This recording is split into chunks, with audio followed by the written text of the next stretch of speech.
దక్షిణ కాశీ మహా కైలాస ఈశ్వర పుణ్యభూమిలో కోటి పార్థివ శివలింగ ప్రతిష్టాపన మహాయజ్ఞానికి తెలంగాణ ప్రజలు పునీతులు కాగలరని చాముండేశ్వరి గురుదత్త పీఠం బ్రహ్మశ్రీ కొడకండ్ల శ్రీరామ శరణ్ శర్మ భక్తులకు పిలుపునిచ్చారు. సిద్దిపేట జిల్లా దౌలతాబాద్ మండలం దొమ్మాట, గాజులపల్లి గ్రామాలలో వెలసిన శ్రీ కైలాస ఈశ్వర ఆలయ సన్నిధిలో 5 రోజులు జరగబోయే లింగ ప్రతిష్ఠ కార్యక్రమానికి భక్తులు అధిక సంఖ్యలో హాజరై కార్యక్రమాన్ని విజయవంతం చేయగలరని కోరారు.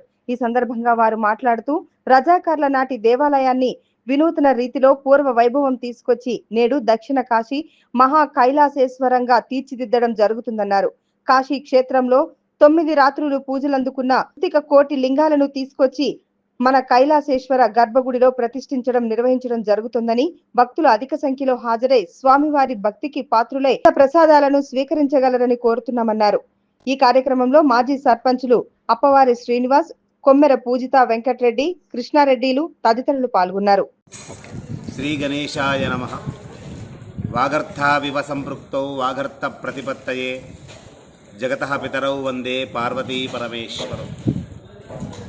ఈ జగత్తుకు తల్లిదండ్రులైనటువంటి ఆది దంపతులు దక్షిణ కాశీ కైలాసేశ్వర స్వామి ఆనందవల్లి శ్రీ ఉమామహేశ్వరి అమ్మవారికి శిరస్సు వంచి అనేక సాష్టాంగ నమస్కారములు ప్రణమిల్లుతూ, ప్రియ భగవద్బంధువులారా,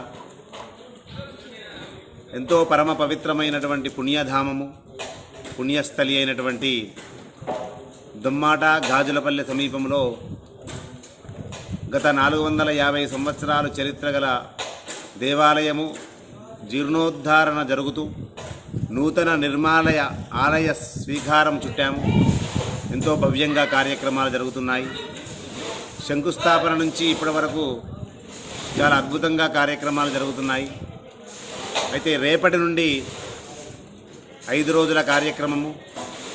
ఈ 5 రోజుల కార్యక్రమంలో ముఖ్య ఉద్దేశం ఏమిటంటే, జీర్ణోద్ధారణ జరుగుతున్నటువంటి ఆ పుణ్య ప్రదేశంలో మహాదేవుడి గర్భగుడి ఏ ప్రాంతంలో వస్తుందో కూడా అక్కడ కోటి మృత్తిక లింగాలను తయారు చేసి కాశీక్షేత్రంలో 9 రాత్రులు అతిరుద్ర మహాయాగము, మహారుద్రాభిషేకము, మహాబలాభిషేకము చేసుకొని ఈ కోటి పార్థివ లింగాలను తీసుకురావడం జరిగింది.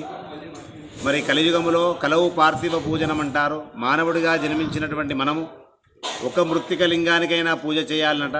కానీ ఇక్కడ విశేషం ఏమిటంటే, కోటి మృత్తిక లింగాలను స్వామివారి గర్భంలో మనం మొదలు పెడుతున్నామంటే ఏ జన్మలో చేసుకున్న పుణ్యఫలమో, ఏ యోగ బలమో.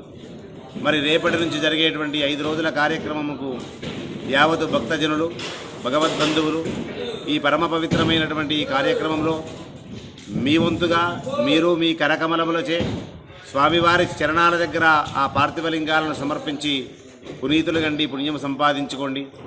మన సిద్దిపేట జిల్లా తెలంగాణ రాష్ట్రంలోనే ఒక ప్రసిద్ధి చెందుతున్నటువంటి మహా అద్భుతమైనటువంటి ఈ పుణ్యక్షేత్రంలో కదం పెట్టండి, కష్టాలను దూరం చేసుకోండి, అష్టైశ్వర్యాలను అనుభవించండి.